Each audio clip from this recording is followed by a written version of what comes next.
We shall face each other and sort of you.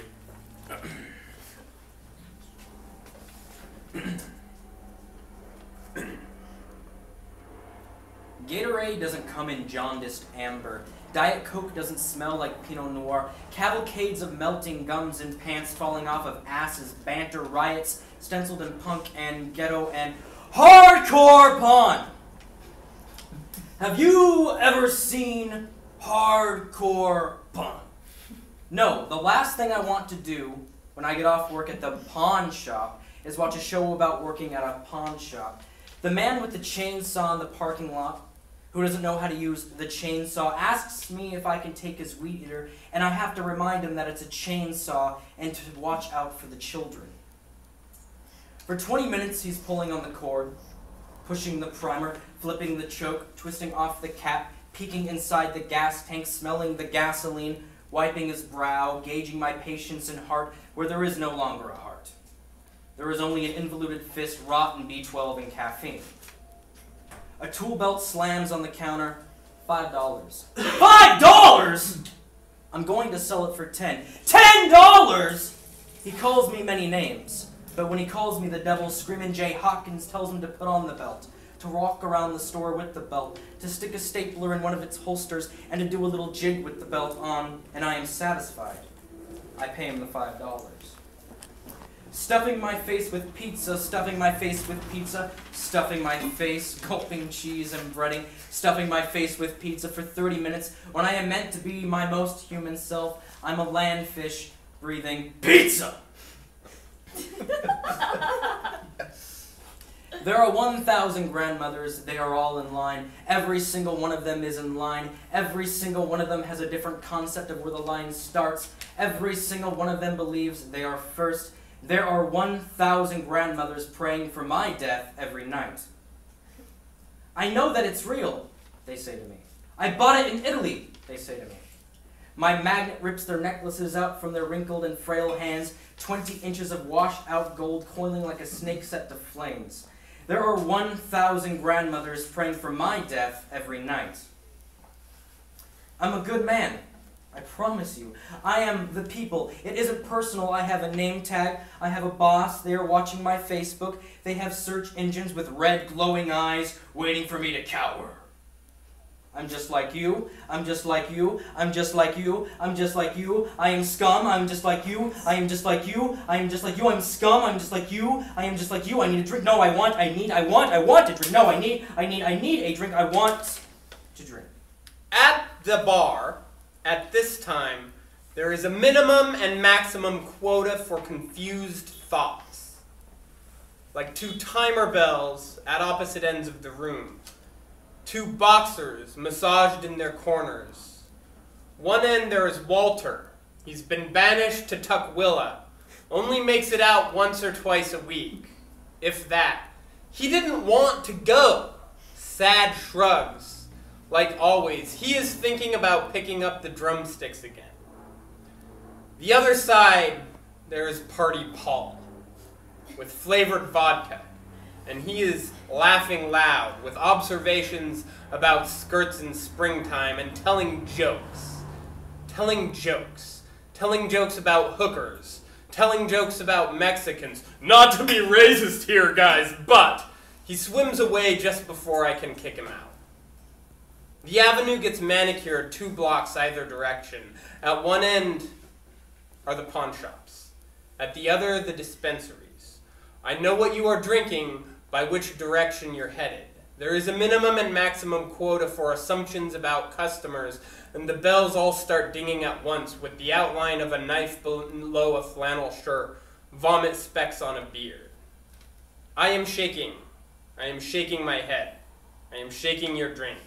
I am shaking the cobwebs towards infinity, away from a trial-run shift towards local institution, a neighborhood fixture, a nod, a series of cues, a pattern of people. I swear, someone lives in the ceiling. They're pulling all these strings tied to my wrist, making my shakes, making Bryant's tired nod, Sarah's towel flip, Miles' stoop and stalk, with extra strings for the knees. A workplace full of marionettes.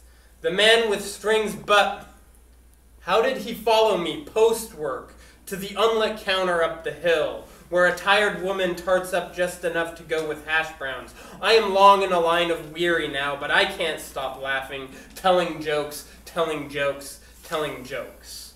They painted a skyline on the wall, all pastels. That's cool. My fingernails have been peeling lately. I don't know what that means. Also, Graham Isaac beer! Beer! Bears! Chris Hall. Chris Hall. Dirty Mark with the filthy mustache. He wants you to edit his poems for $1. Well, he stares at Sarah's ass. Do I look like a man who has had enough time to decompress? An ass is a blur, it becomes a scene, or every ass that has peaked, primed, and institutionalized an urge. What am I saying? Dirty Mark, your $1, please. I've given you gold. We all turn to gold. We all turn to flamingos. With this $1, I will buy a tin spleen. I have $20. Just $20 for this night. How much was that beer? $7.27 and your soul, there will be more. Consume. Glutton, gluten, gluck, like the poet. It always comes back to the art we wish we made. Cartwheels over the bar, reversals. The handshake that morphed into a hug, which should have remained a nod. Or a nod off, coming to, mid-conversation with someone you admire. The necessity of second beers, $8.27, and your soul. Still.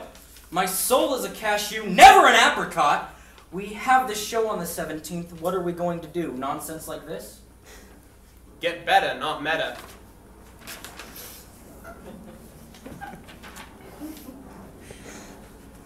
Flashes of dry heaving, then speckles of pickles and clumps of spinach like shrapnel floating in a toilet bowl. The echo of a sigh, the echo of my spit. Flashes of wearing my body like an udder with hands for nipples, elongated nipples, erect nipples fighting for the sleeve of a jacket the zipper has broken, and now it is a statement and a bow tie in one. Flashes of urine glistening under porch lights and deep breaths I should have used elsewhere.